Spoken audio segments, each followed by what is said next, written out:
5 o'clock, so I'll open this meeting and welcome everybody here. We have Alderman Briscoe, Councillor Harvey, Alderman Barakis, Councillor Dutta and myself. No apology from Councillor Coates. Imagine he'll be here soon. He's on his way. All right, thank you. I'd like to acknowledge that in recognition of the deep history and culture of the place, I'd like to acknowledge the traditional custodians of the land upon which the city of Hobart was built. I acknowledge the determination and resilience of the Palawa people of Tasmania, La Truita, who have survived invasion and dispossession and continue to maintain and strengthen their identity, culture and rights. I recognise the value of continuing Aboriginal knowledge and cultural practice and pay my respects to elders past, present and emerging. Now, just to remind people, if they can, people present in the room to turn their mobile phones off or to silent. And note that Councillor Coates has arrived. Confirmation of minutes. Thank you, Councillor Dutta. Those in favour? Aye. Those against? Items carried. Consideration of supplementary items. I don't think we have any. Indications of pecuniary or conflicts of interests? None. Transfer of agenda items? None. Item 6, planning authority items, considerations of items with deputations. Can I have somebody move that? Alderman Barakis, thank you. Those in favour? Those against? Items carried. Item 7, we move to 7.1, applications under the Hobart Interim Planning Scheme, and we're acting as a planning authority, so we'll go to 7.1.2, which is 393 Hewen Road, South Hobart, and I'll call on the representative, Mr. Daniel de Groot, who's online. Thank you, Mr. de Groot. You have 5 minutes, and then if the committee has if the committee has any questions, we'll ask you after that time. Great. Okay. Yes, so my name's Daniel de Groot. I'm the owner of 391 Hewen Road. Speaking today on behalf of myself and my partner in opposition of the DA submitted for 393 Hewen Road. The DA contains an extension of the existing building's living spaces by 1.2 metres northeast to our house. This will negatively impact on our home's privacy, livability and sunlight. The proposed extension would create a building of size and bulk that was previously rejected by the city under the same 2015 interim planning scheme, when the previous owners enlarged the house by some 400% to its current floor area of nearly 600 square metres. In 2016, the council deemed the excessive size of the proposed building to be tamed by reducing the top story by 1 metre to its present day size. This new DA seeks to enlarge the building by a further 13 square metres, which will further increase the bulk and shading from the building onto our house at 391. Although the percentage increase in their house size might not seem much, this extension couldn't be worse for us. It will impact our access to sunlight, it will further erode our privacy, and it will add further bulk to a building that's already very large and imposing. These were the reasons given by the city as to why this larger building size was rejected only a few years ago and the permit given for the reduced top story that was constructed. The 2016 planning permit for the existing building required privacy treatments for all of 393 windows, decks and carport that overlook our house, 391, which all currently have privacy screens installed. It's very concerning for us to see that this current DA doesn't show any of these screens except for one, which implies that the DA is seeking to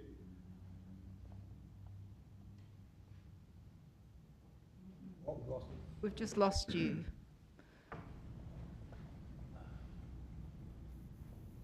Can we get him back, Craig?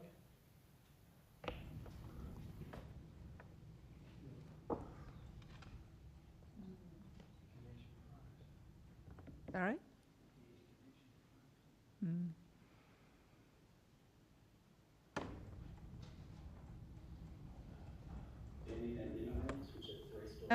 Mr. de Groot, we just lost you for about 30 or 40 seconds, so I think you were talking about the screens. Yeah, you got me now? Yeah. Okay. I'll have to go again, sorry. So I was just saying that the existing building has screens which are required under the planning permit, and they're all installed. It's really concerning for us to see that the current DA doesn't show any of these screens except for one, which implies that the DA is seeking approval from the city to remove all the other screens required under the existing planning permit. These privacy measures are very important to us. They reduce our booking from 300 to 12 and directly into the place of the building. For us, it's critical that these privacy treatments are maintained and documented. The DA is not just enclosing the resolving water ingress issue for us. This is an extension of their house. It's extending their living rooms, which are 3 stories up and directly opposite our living room.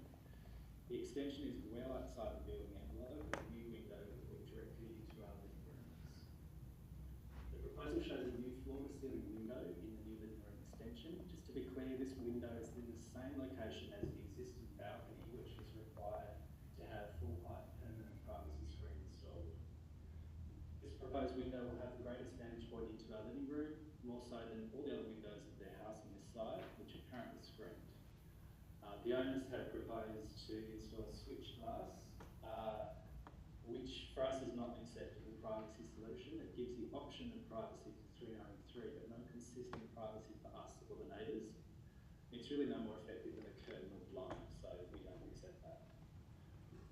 All the other windows that impact on our privacy on that side of the house are currently screened, so it's not really reasonable for this large new window to have no privacy screens. It should be noted that the directional design of the existing screens allows 393 to see their views while providing permanent privacy for us. This means 393 get the views, we get the privacy, so it's a win-win. It seems unreasonable for the city to allow a screen balcony to be replaced with a floor-to-ceiling window with no screens, especially as it's easy to replicate the existing screen on a new window.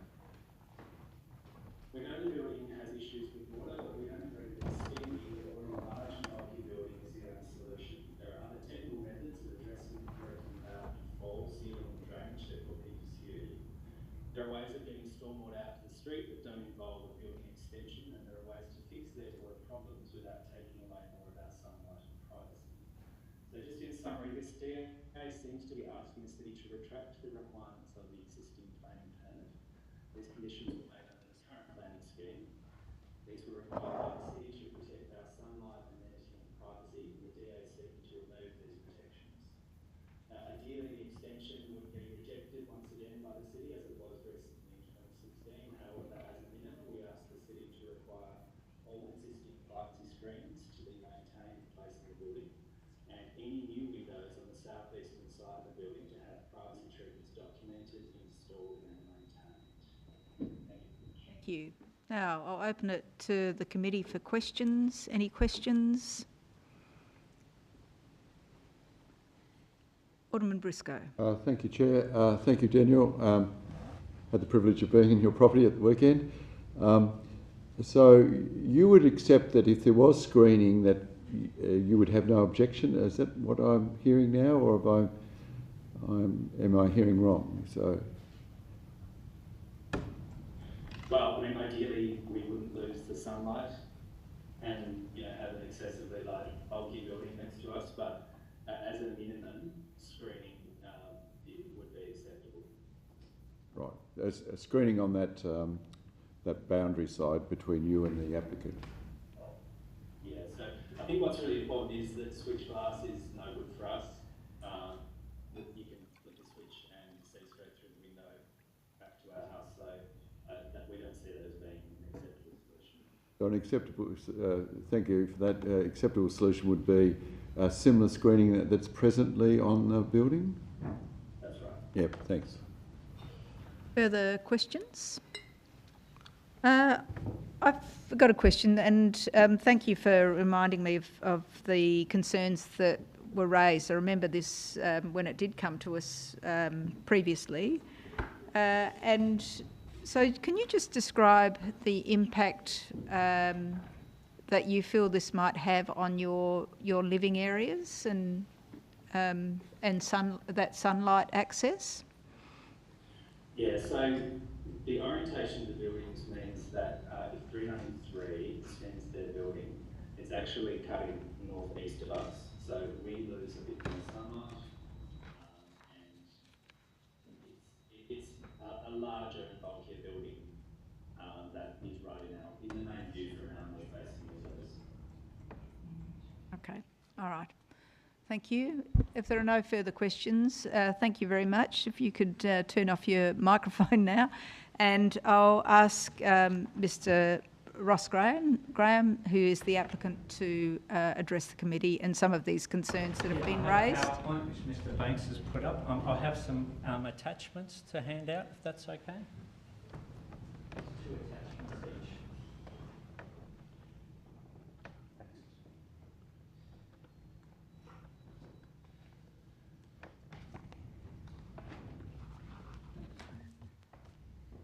Thank you, Councillor and Alderman, for considering our application. One of the attachments is the PowerPoint, which is presently on the screen. So we moved into this house in 2020. We were not involved in the design and the construction of the original one or the changes in 2017-18. However, we have continually experienced problems with water draining from the rear upper level balcony, entering the rooms adjacent and beneath. So we sought advice from builders, glaziers, architects, plumbers, waterproofers, hydraulic designers, building designers and cladders, and all professional people. And the common theme from all of them was, in order to be rid of this problem, we needed to enclose the balcony. In summary, the situation at present is unhealthy. Even a small amount of rain from a different wind direction can result in water leaking into other rooms. And the last 3 months of last year was absolutely horrendous. Hobart experienced 4 times the average monthly rainfall in a month. Torrential downpours. My son and I were out there every day and night mopping. You can see from the picture on the right-hand side of water coming through to the adjacent bedroom. We have regrouted, resealed, taped, and still water seems to find a path coming through. As I mentioned, we sought professional advice, and their advice is to ensure to be rid of this problem, to enclose the balcony. We then sought architectural advice to enclose the area, to use passive solar design to limit our carbon footprint and to minimise overshadowing to our neighbours. These were the 3 aims of what we wanted to achieve from this. When the draft plans were prepared, our architect and I met our closest neighbour on the east side and discussed their concerns. We met them in total 3 times to have a look in terms of where there was common grounds that we could agree with. We initially proposed, as shown on the screen, to put like a bay window on the east side with a solid face facing their house. So that way, no way could we actually look from that window towards their house, but we would get increased solar sun from the northeast. Our neighbours did not prefer this design, and so we compromised to actually remove the sign. We've also compromised our design to actually not remove any screens from existing windows on the east elevation. The senior planners with Hobart Council have made it very clear we need planning approval to remove the screens from the existing windows on the east elevation. There was an error on our architectural drawings, and it's indicated in the report that we have no intention of removing the screens from the existing windows. We do propose to have 1 window on the balcony and for that one not to be screened. And in accordance with the planning advice, and we've had 3 separate planners advise us, it's not a planning requirement for us to actually have a screen on this window.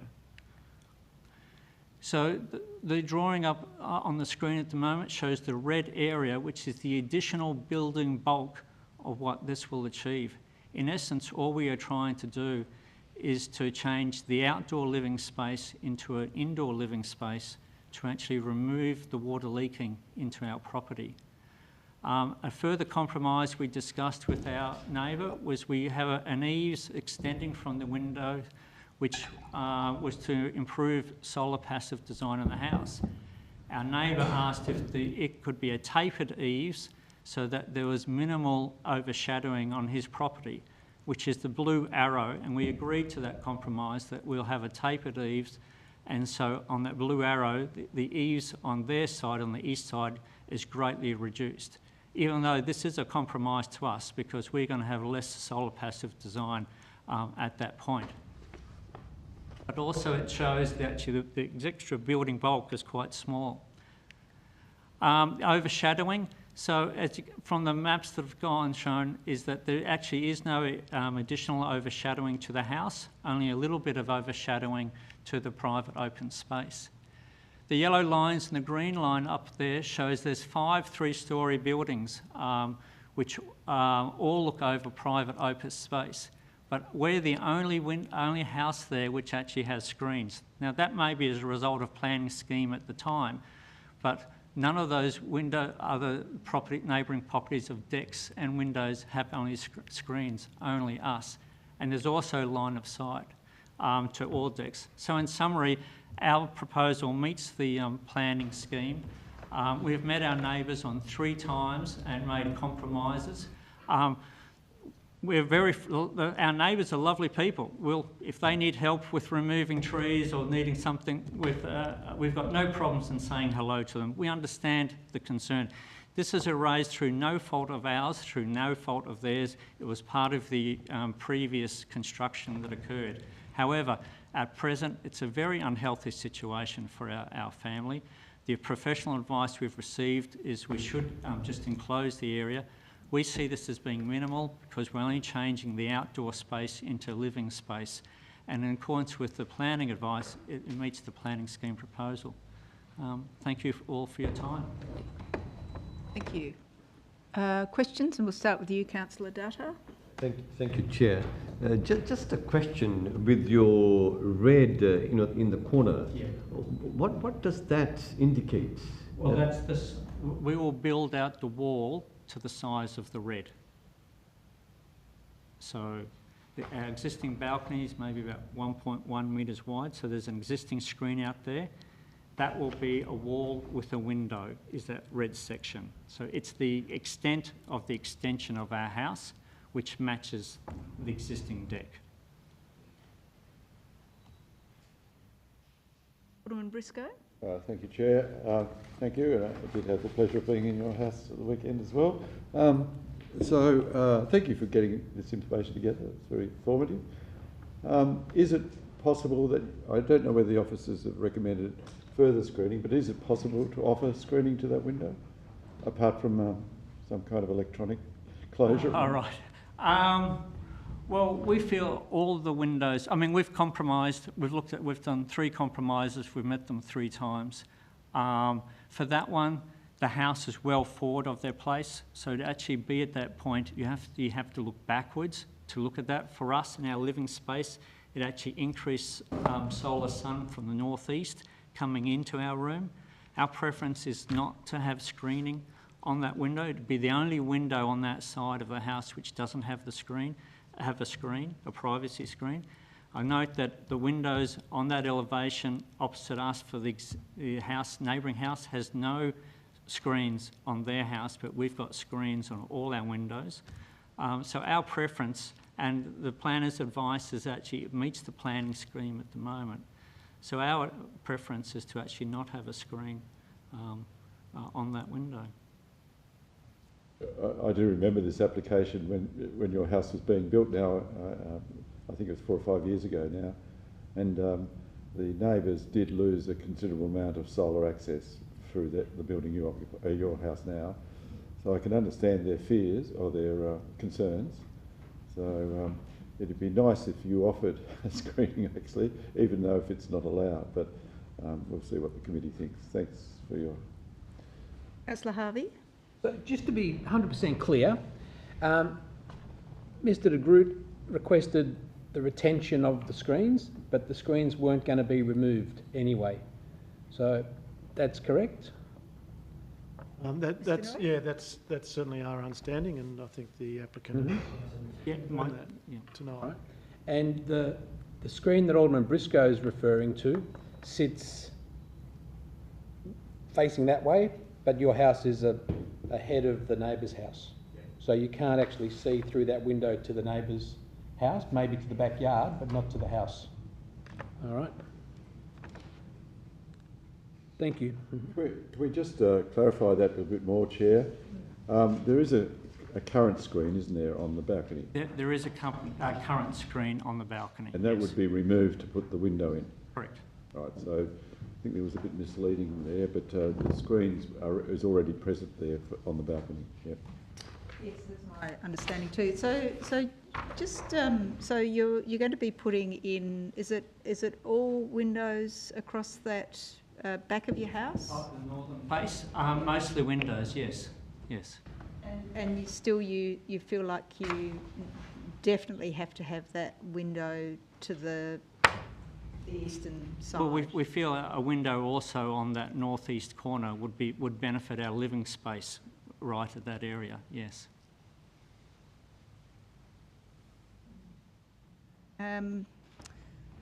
Yeah, all right. So obviously you're aware of the concerns that had been, with the application previously. So you're suggesting that the screens will remain in place, but the window will be an internal window, but internalising what was the balcony, but floor to ceiling.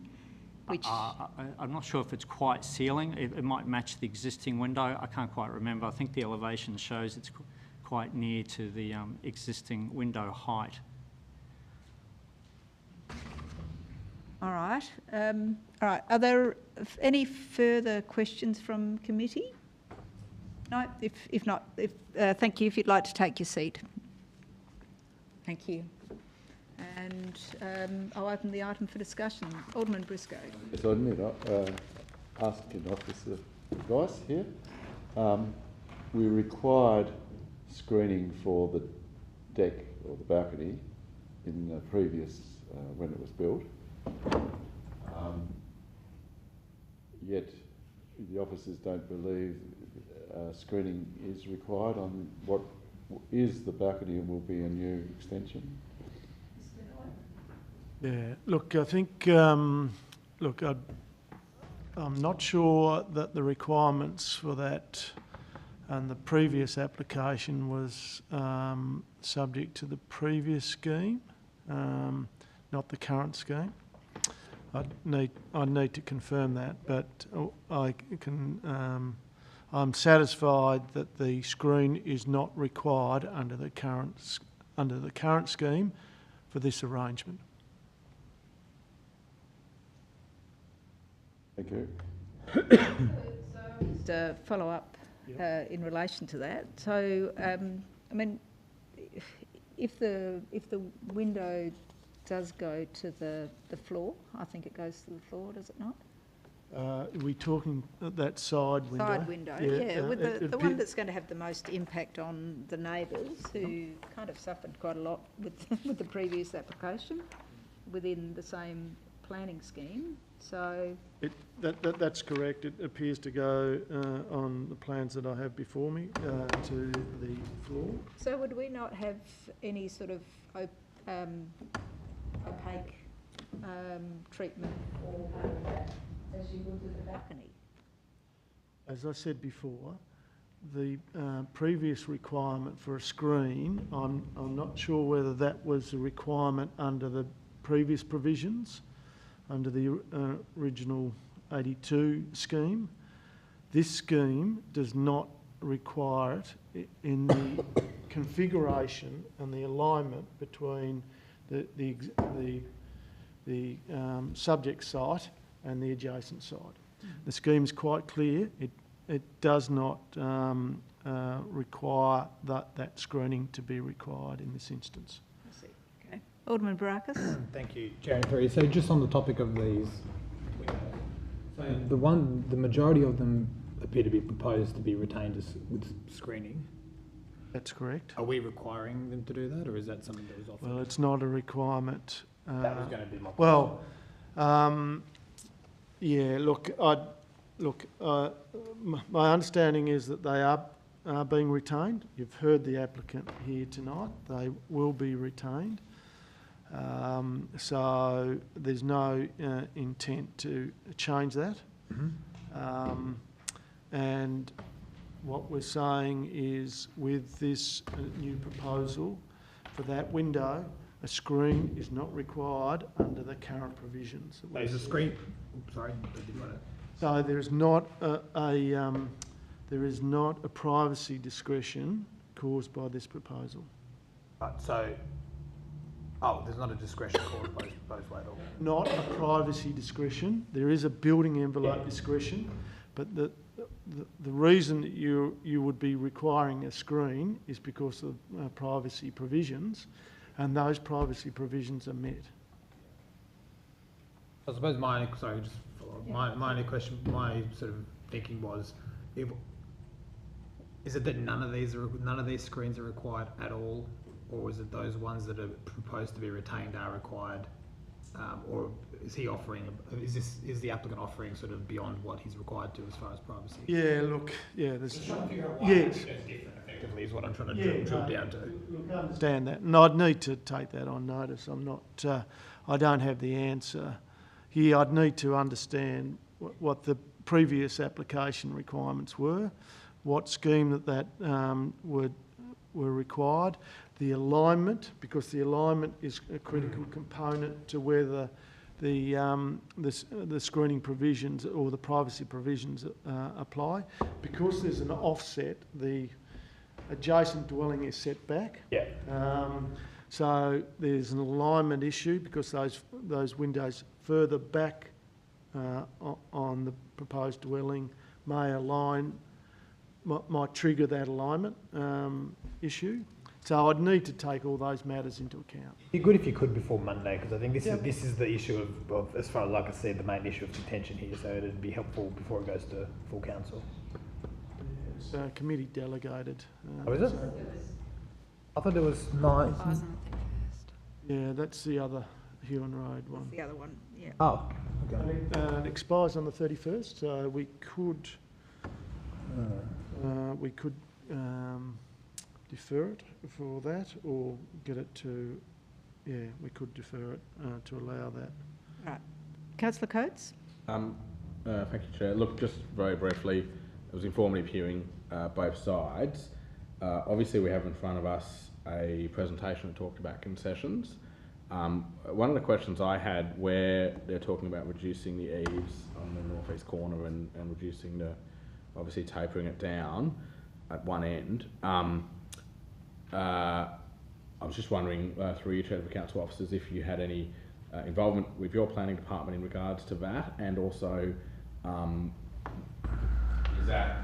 did they have the right to build the eave to be existing to the scale of the obviously the first diagram, and they have made a concession there, or is it a bit of a? Look, I'm not aware of our officers necessarily being involved in that compromise. Maybe the applicant might be able to enlighten us on that involvement, but from my understanding, assuming that it's in response to the neighbours' concerns, I suspect, but maybe that's a question for the applicant. Alderman Briscoe? Look, I think if we delayed it, it's probably going to be inevitable, but we could have an advice clause, though. We can't make it a condition of having screening on that new extension. I think we could advise that it would be, the normal advice clause we would give. I'm reluctant to move the motion because 5 years ago I actually was one of the people who insisted that it move back so there wouldn't be an extra building. But I can see the dilemma we're in now. Our officers recommended approval. There has been some conditions, but we'll see what happens. I'm not prepared to move it, but I'm certainly, if whoever moves it, could they have an advice clause? Councillor Harvey? One more go at this. So you've got two buildings, and the treatment we're talking about, the screening, is to the back window, but the back window is only overlooking the backyard. No, the screen's on the side. So you're talking about screen on the side. Yep. So, but even then, if it's a solid wall, you can't poke your head over the fence, like you can now, to look back at the house. So, but it's still set far enough back to my satisfaction that it's not going to overlook the windows of the neighbour, that it will overlook the backyard but not the windows. So I don't have an issue with the screening based on what I can see before me here with the diagrams. So I'll move the item for, I'll move the officer's recommendation, Chair. With the Well, advice? okay, I'm happy with that advice, but it's only... We can only advice. put it advice. Yeah, yeah. And yes, I think Alderman Harvey, thank you for that motion, and that screening, the existing screening is not part of this application anyway. And it's going to be retained. No, the one bit's going to be removed, and that's the one that's already on the balcony. Yeah. If I may clarify, with the screening that we're talking about to be retained is associated with the existing windows. It's not associated with the existing deck. The screening on the existing deck, it will be removed and will be replaced by a window. A window that will be unscreened. But it still sits far enough back from the other house. Or Forward. forward Yeah, of the other yeah, house. Yeah. So you can't... It would be awkward to look back at the house, but you can still look to the side, look forward. I've been in both houses, yes. You'll be able to, from Dan's house, you'll be able to look into the balcony, what is the current balcony. You'll be able to look into that part of that room, new room, or new extension of the room, and the others would be able to look back into the house. There's no doubt in my mind. I would agree with that. That's therein lies the dilemma, apart Yeah, no, from sunlight, possible sunlight loss. Okay, so we have a motion from Councillor Harvey with the advice clause in relation to screening. Any further discussion? If no further discussion, I'll put that motion. Those in favour? No. Those against? No. Show of hands. Those in favour? Reluctantly. Alderman Briscoe, Councillor Hardy, Councillor Dutta, Alderman Baracus, Councillor Coates. And those against? Motion is carried, so and that's the decision for that one. So so thank you for your attendance, Mr de Groot and Mr Graham. Item 7.1.1, which is 369 Hewan Road. It's partial demolition, alterations in swimming pool. I'll open the item for discussion, and Alderman Baracus, you'd like to move that? Happy to move that, Chair. Okay, discussion. Alderman Briscoe. It was quite a busy afternoon on Hewan Road. It was up and down all afternoon. Look, I can totally understand that neighbour's objection. I was in her backyard, which is very small. She's an absolute wonderful gardener and likes that wonderful environment she's created there. At one stage there was going to be compromise that she was quite happy with a glass at the top, and the applicant thought that would affect her privacy, and I could see that the afternoon sun was going down when I was in her garden, and that would be completely blocked. So, and she is a gardener, quite a good gardener, what I saw of it, having plants that I can't grow until summer. But anyway, I was wondering whether is there time to ask the applicant, I believe is a very community-minded person, whether they could reconsider having a glass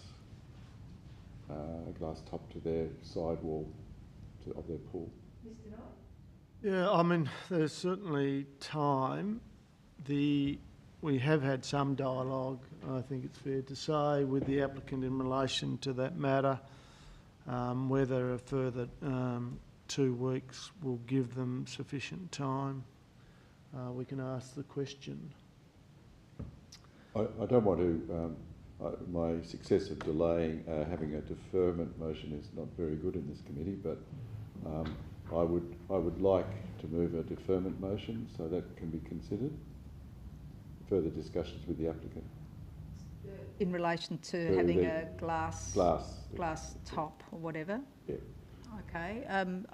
Was there any further discussion before Councillor Harvey? Yeah, I also have concerns about high walls overshadowing people's backyards when we all know the importance of vitamin D and the importance of having sunshine in your garden, the health implications of that. So if there can be a compromise to, I don't know, somehow move the pool to a location where, or lower the wall, I'd be very happy. So at the moment, it would be very difficult for me to consider this proposal because I really feel for people who lose their sunshine and the joy that they have with their backyards because of excessively high walls. So I would support the deferral, but I'm also hopeful that a result will come from it because at the moment I'm really struggling to support this, even though it has an approval recommendation. Was there any discussion in relation to the placement of this the pool in this application? Because I mean the greatest impact is going to be that sunlight, as Councillor Harvey has said. So just wondering, was there any thought about placement further down the block, since the block lengths, neighbours' block lengths is quite different? Yeah, look, I think there was certainly within the officer's report there was an acknowledgement that there were other locations for the pool, but I think it was my understanding that the applicant was keen to attach this to an existing patio, outdoor patio area that allowed integration with the existing structures. Okay, all right. Any further comment? Councillor Coates, then Alderman Barakis. Thank you. Look, I generally don't support deferment motions because I think applicants have a right to bring something forward and have a decision. That said, and I guess I'll confirm this, maybe a question for you to the Alderman. You said that potentially the applicant was looking at a glass but then switched it because of privacy concerns. Well, his privacy concerns, not the applicant. He thought it would affect the privacy of the neighbour, and the neighbour said it won't affect my privacy. Oh, okay. Yeah, it will just be so high up there, it will just allow the light to come through. Yeah. Okay. So, but there was an initial thought around having a. Yes, and I think. Yeah. I mean, it's catch-22. I guess you put a pool in. No one spends thousands of dollars on a wall for fun, but you put a pool in for safety reasons. You have to have it enclosed. Oh yeah. I think if there was appetite there and it had been mooted, potentially to have an opaque one, I don't see the damage in a few weeks' delay, notwithstanding that, and I'm not aware, but if the applicant was keen to get a decision tonight, I think that is their right. And noting, of course, this isn't the final decision. This will go to full council. So if we were to defer, I guess the question's for you to Director. If there was a possibility for the parties to have discussion before the council meeting, is that possible, or would it require, in your view, it's just too short a time frame, we probably should defer? Yeah, look, Isn't it more not about the discussions between the parties, but whether that's possible? Yes, I think, we've had an email from the designer for this task, who's acting on behalf of the owner, and they basically said that they're reluctant to make last-minute changes, but then find there's compliance issue that we struggle to overcome when we get to building approval. So, introducing, they've talked about constructability of glass blocks on top of a block wall. The glass providing a lack of acoustic control for privacy for both properties, and the aesthetics of glass wall primarily creating visual clutter, and it looked like an afterthought. So they have given some thought to it, but they haven't necessarily had sufficient time to fully satisfy themselves that they're not going to have a compliance issue at building approval stage. So whether two weeks is sufficient, we can only ask. All right, okay. Alderman Baracus, anything which doesn't relate to the deferral motion? Oh, look, I was going to say I was largely supportive of this. However, I think if, and perhaps contrary to Councillor Coates, I think it can be beneficial to do these, so I'd support it. Okay, I'll put the motion that's moved by Alderman Briscoe. Those in favour? Aye. Those against? Items carried. And we have till the 7th of September, I think. Going on to 231 Poets Road, West Hobart, and Common Land, parent title, change of use to visitor accommodation. Alderman Baracus. Remove that. Motion, thank you. Discussion? Any discussion in relation to this? If not, I'll put the motion. Those in favour of this visitor accommodation say aye. Aye. Those against? No. Show of hands. Those in favour? Alderman Briscoe, Alderman Baracus and Councillor Coates. Those against? Councillor Harvey, Councillor Duffy and Deputy Lord Mayor. Okay, and so that's lost. Is there an alternative motion? Councillor Dutta? Refuse under clause 3(1)(e)(a)(2), not to be located on a strata complex, and clause 3(1)(e)(p)(2) as well. Under those clauses, I don't think it satisfies. Right, thank you. Alderman Baracus? Yes, Chair, I suppose we can look forward to a couple of months where this comes back and we're unable to find any planning lawyers to represent us in the in defending this in appeals. I think this is, I suppose, at least we've spared each other the groundhog day of going back and forth with this one, and we can just jump straight to it. So I won't be opposed. I'm supporting this one. Alternatively, alternatively, it'll be decided by the director. Fell quiet. Okay, so Outsource is that there decision-making any further responsibility. discussion in relation to this? If not, Councillor Coates? Look, yeah, just discussion. For the purpose of discussion, obviously we have a motion in front of us now, which is a refusal motion from Councillor Dutta. I'm unsure what evidence I'm meant to make my decision based on.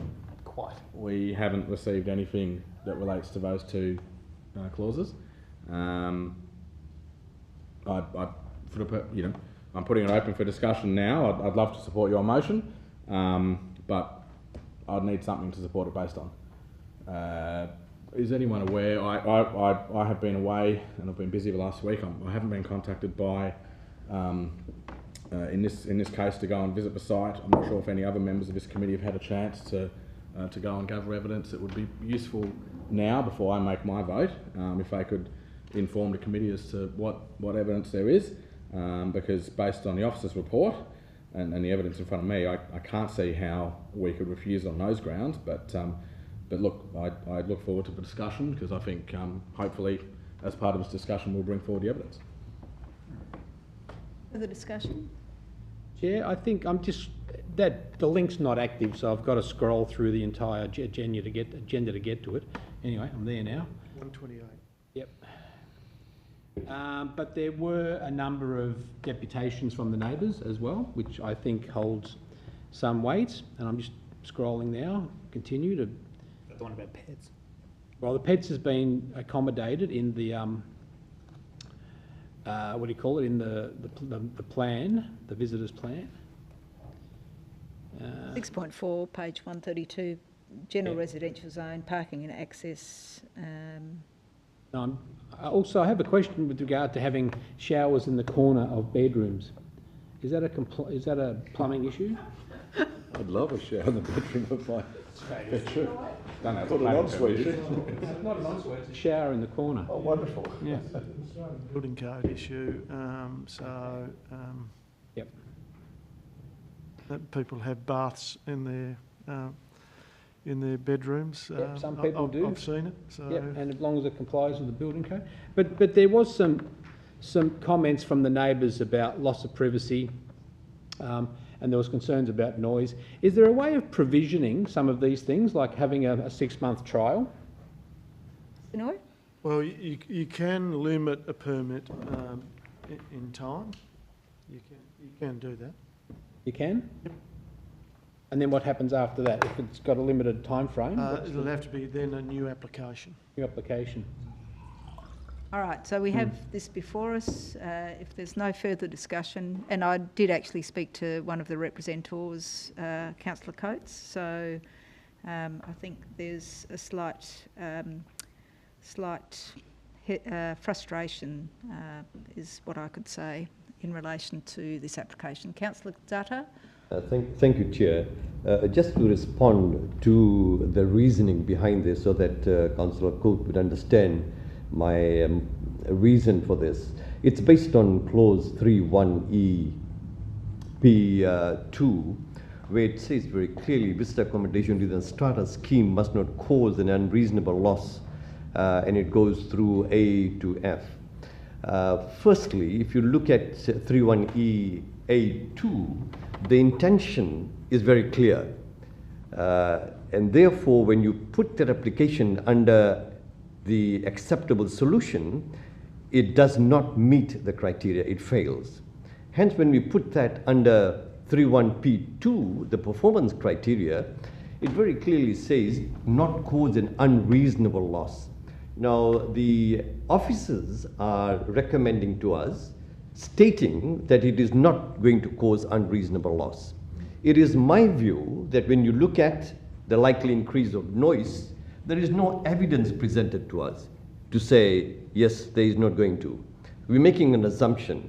And therefore, on the basis of the number of elements in there, I'm quite satisfied that using my judgment, I use this reasoning behind my decision. Councillor Alderman Brooks, did you have something else that you wanted to say? Just following on from Councillor Dutta, if I could, Chair. I suppose just to continue on from what you just said, Councillor Dutta, do you have anything to suggest that, or any evidence to suggest that there would be an unreasonable increase in noise or privacy issues? In the same way that there isn't any evidence presented to us with regards to being an unreasonable noise, there is no evidence. On the same basis, when you flip the coin, yes. When you flip the coin and present the other argument, I can use that discretion to say I am deciding against it. It's a very simple. So we're assuming that in the lack of evidence, then it will be unreasonable. In my view. Okay. Yeah, so in my view. Just so we're clear. Alderman Briscoe. Okay. Thank you, Chair. I don't understand the logic of my colleague, Alderman Councillor Dutta. It's within, this application is within 100 metres of a hotel with 32 visitor accommodation units. If there was evidence that those 32 visitor accommodation units were causing a privacy issue, a noise issue, a parking issue, then we would have it in front of us. We haven't. Councillor Coates made a reasonable request, professional request, what evidence? And the officers have said the evidence is in favour of this application. Now, it does say the objectives of the visitor accommodation provisions are to ensure the visitor accommodation is compatible with the character and the use of the area, that does not cause an unreasonable loss of residential amenity and does not impact on the safety and efficiency of local roads or rights of way. And so we've got within 100 metres of this site 32 visitor accommodation units which have it appears to have no effect on the amenity of this area. So all I can say is it's drawing a long bow, a really long bow, to suggest one unit will have an effect on this amenity of this unit, of this area. Thank you. If there's no further comment, I'll put the motion for refusal. Those in favour? Aye. Aye. Those against? Aye. Show of hands. Those in favour? Councillor Hardy, Councillor Dutta and Deputy Lord Mayor. Those against? Alderman Briscoe, Alderman Baracus and Councillor Coates. Motion is lost, so it goes to full council. We won't have sufficient time. We don't have sufficient time. Well, hang on, sorry, we do. Yep, sorry. Yep, thank you. Okay. It goes to council, sorry. 8.1, we're to reports, monthly building statistics. Can I have somebody move that, please? Alderman Baracus, thank you. Any discussion?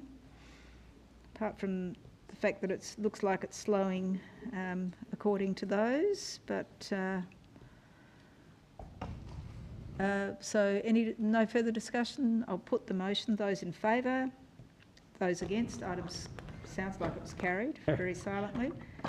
Monthly building statistics, 8.2. Alderman Baracus, thank you. Discussion? No discussion. I'll put the motion. Those in favour? Those against? Items carried. 8.3, fees for residential planning applications. Mr Noy, do you want to just talk about this for a moment? I might hand this one over to Ms Abbey. There you go. All right. Thank you. Ms Abbey? Thank you, Chair. This was a report in response to a motion by Alderman Baracus suggesting that there was further consideration given to fees being reduced for affordable housing projects. Ultimately, what has been proposed is that the fee for the bracket between $200,001 and $600,000 is reduced to $800 for a single dwelling. But also acknowledging that there are affordable housing projects which would fall outside that fee bracket, and that the committee and the council could consider also a further delegation be given to the director and also the CEO for further fee waiver for those projects. So would that have a ceiling in relation to that? That's up to 25 million, is it?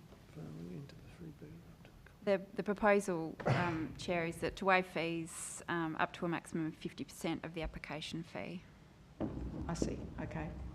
All right. Thank you. Alderman Baracus, do you want to move this one? I'm more than happy to move that one, Chair. Just very good. Before I speak to it, the question, and it could be one that's not for planning as far as how it would be administered, and it could potentially be something we couldn't do either. And I thought about this when we were discussing the motion last week about variable rates.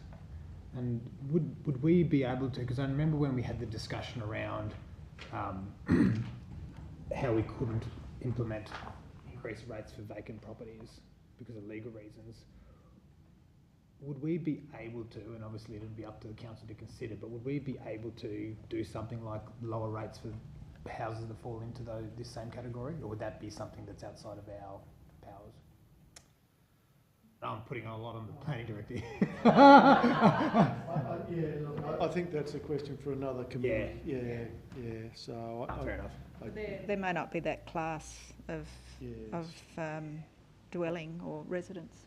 Yeah, that's right. I suspect. I think it's worth asking the question, because it's potentially something that could lead to a good outcome. But I'll ask it in the relevant committee then, or seek it out of offline. But Chair, look, I think this is a good outcome here. I think if we were able to use our levers to help incentivise or promote the kind of development that people struggling to find affordable housing need, then we absolutely should do that. And I think what's been provided to us by the staff is tremendous. So I'm happy to support and commend this.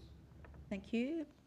Alderman Briscoe. Yes, I'd like to congratulate the officers for producing a great report for Alderman Baracus's carrot approach to new houses.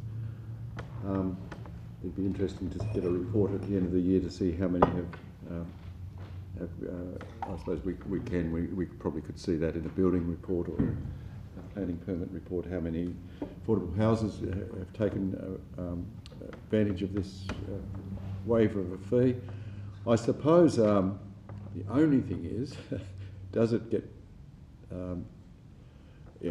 I can see that there could be some issues, but I'm really pleased that this will get through. It seems like it will get through this committee and council. So I'd rather not put any negativity on it. It's positive, and it's what this council should be doing putting carrots rather than, we've had a whole rack of things which are disincentives for things, but this is a carrot to actually get things done. So I think it's good. Well done, council officers and Alderman Barakis. Councillor Harvey. Yep, I'm happy to support anything that helps encourage affordable housing, and if a $400 discount helps encourage someone to do something, you know, to create affordable housing. And I assume that includes things like ancillary buildings in the backyard as well. Yes, that's correct. If it's within that category. If it's in that range as well. Within that range. Yeah, yep. But I'd also like to keep track of how many affordable housing units we do actually see created in Hobart as well. So I think that was a reasonable suggestion. And yeah, I think that should be something we report on a regular basis. And if it's going to come up, well, do we actually have a way of reporting on social housing or affordable housing projects in Hobart? Just so we do keep an eye on that. Look, those affordable housing projects are normally those bigger ones. I'm not aware of necessarily those single dwelling type applications falling within that category, but we could endeavour to try and calculate that number. It'd be interesting to see. Not just based on the social housing, like state-run stuff, but any other, you know, people who are creating housing that they perceive to be, you know, of that affordable nature, that deliberately build a house and keep the rent down. Chair, we wouldn't be able to distinguish that. Normally, the only way we could distinguish is, you know, not-for-profit type organisations, not the what they're offering in terms of rent. I think that there are other organisations that look at those statistics, but certainly not council. Yes, I can't imagine many people wanting to get a $400 discount in order to put their home, a new home, on a affordable housing list. It would be only the affordable housing providers that we're talking about here. Mr. Noy, just a question. The $200,000 to $600,000 kind of dwelling, how many would we be seeing of that kind of range presently? About 50, Chair. 50 in a year? Yeah. Okay. I think right. that's the figure that we. Right. I did check. Okay. Well, that's good. And does this also include the sort of strata title arrangement? So if you're doing a renovation, this is the kind of touches on what I'd proposed, you know, for ancillary dwellings or changing your house so that a large 4-bedroom house, kids have moved out, older people might be rattling around, or, you know, like in quite a large place, and we were looking at trying to incentivise that kind of renovation that might allow for a stratum title of a large place. Yeah, Does that include that? Well, it doesn't appear. Well, look, doesn't appear so. It talks about single dwellings, but Miss Abbey. Well, no, it has been phrased currently in terms of new single dwellings. I mean, we get a lot of huge variety of applications that fall within that bracket, so we could certainly include new ancillary dwellings as an additional component. Alderman Barakis, would you consider that? Yep. And that stratum title, should we get down to that point at some stage? Yeah. Can I also, just to jump on, because I agree with what Alderman Briscoe and Councillor Harvey said. Yep, okay. Can I just finish? Sorry. I've just got another question. So if that can be added, I think that would strengthen it to some degree. And how would we, you know, like obviously we want this to be affordable housing, but how can we mandate that somebody doesn't change it into visitor accommodation? It's not a practical, workable solution unless there's a head of power under the legislation, and there isn't at this point in time. There really isn't a practical proposition in the fee arrangements. Yeah. So you can't say if you don't have this as affordable housing, then you'd have to forfeit that discount. You can't do that. No, no, that's right. All right. Well, yeah, it's not a practical process to go back and determine. I think the nature, the actual scale between 200 to 600 would possibly fall within, the more affordable housing category, but it's not to say that it has to be rentable. It has to be rented out. It might be, for owner-occupiers, for example. Mm-hmm. I think that's the sort of approach that we're taking here. That category is much more affordable, clearly, and therefore, it's a simple implementation process. Yep. Okay. Thank you. Back to you, Alderman Barakis. Sorry for That's all right. interrupting. That's right. Look, I think as far as I see it, if we talk about owner-occupier, we talk about rental, it's still improving access to those housing at that price, and I think we should be, if people are able to build or become owner-occupiers at that level, I think that we should be encouraging that as well. But I agree with the comments both that Alderman Briscoe and Councillor Harvey then made about us keeping track of all this. Surely I'm happy to add in as well that we, in the reports that we get as far as development applications and building reports, in the appropriate report that we get an update on. I'm assuming we can just report every single time this particular provision gets triggered and somebody gets that discount. We could have that included in reports. Would that be the best way of doing it? Are you talking about the category, the 200 to 600, or are you talking about the reduction in fees for the social housing? Because I think we can report annually on how many applications we receive, for the 200 to 600 category. That's fine, and we could even and what I'd be suggesting is that we report for those that are triggered with the other discount. Yeah. The social housing. Yeah. I'm happy to include words to that effect in there as well, so we can keep track of that, because I think that's a good idea. All right. Thank you. And I just had one other question. Ms. Abbey, is this across both planning schemes? There's no effect from either of those. That's fine. Okay. Councillor Coates?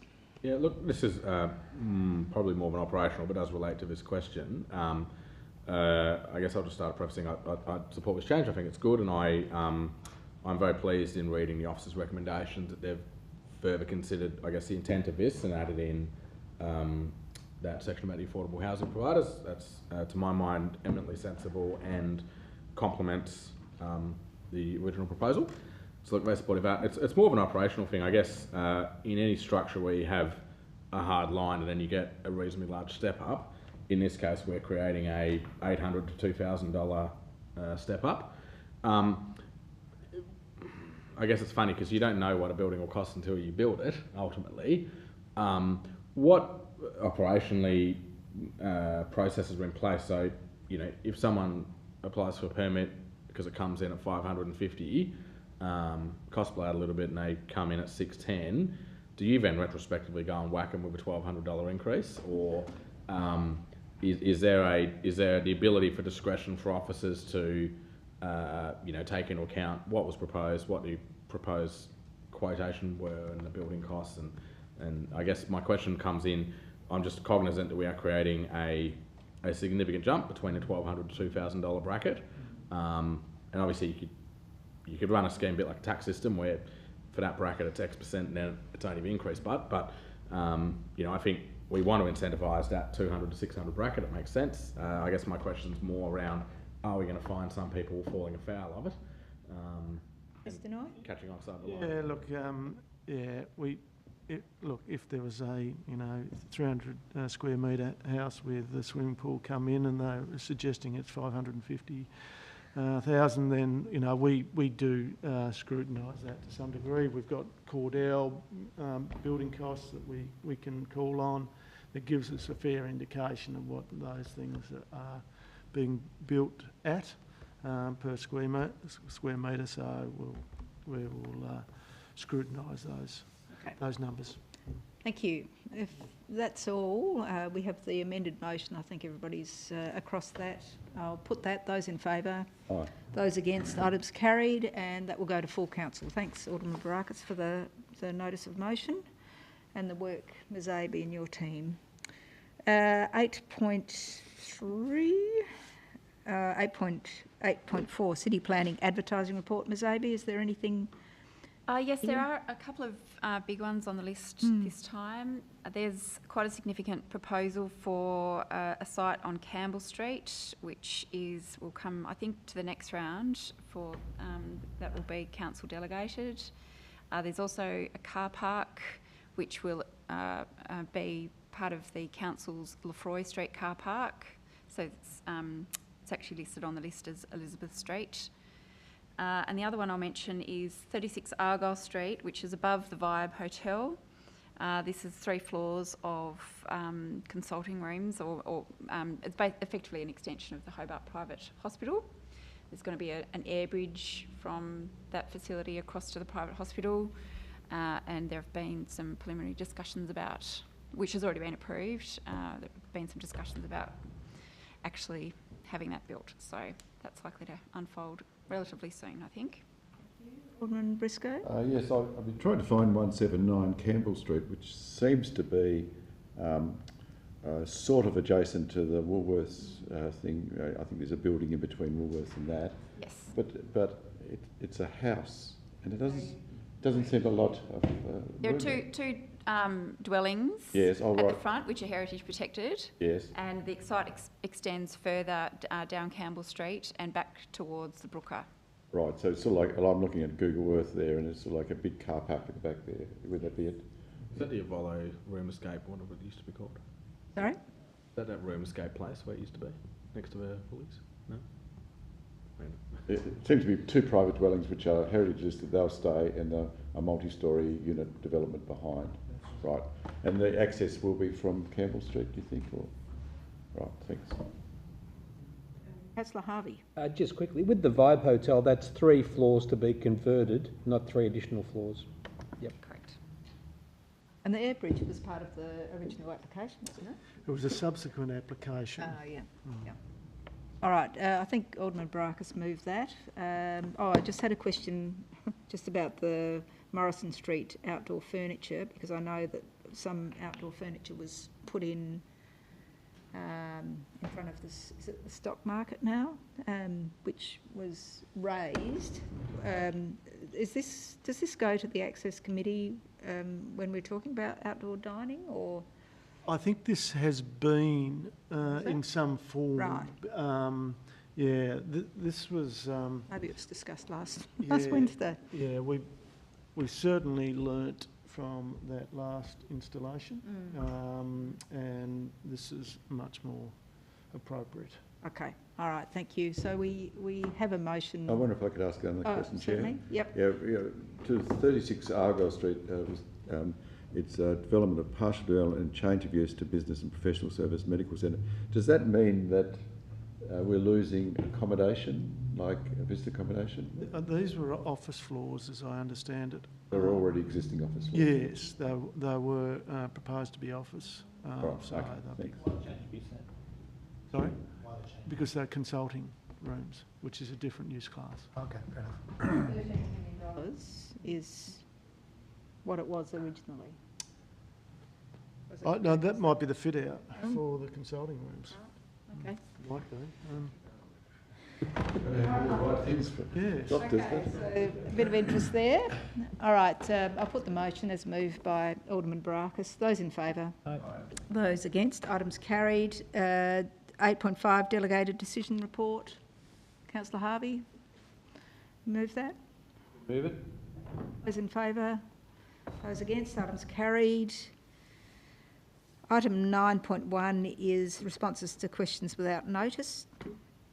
9.1, Alderman Barakis, thank you. There's no discussion on that, so I'll move that. I'll put that. Those in favour? Those against? Items carried. Item 10, questions without notice. Any questions without notice? Yes. We'll get it up. Alderman Briscoe.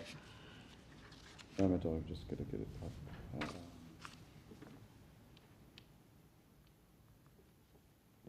Now, we've all seen as we drive up Yes. of an outlet, the massive clearing that's done for that subdivision. Now, I've had a response in the system for a while, and I did get sort of response that they're allowed to remove all that vegetation. I wonder if we can have more details about that. Through you, Chair, that is currently under investigation.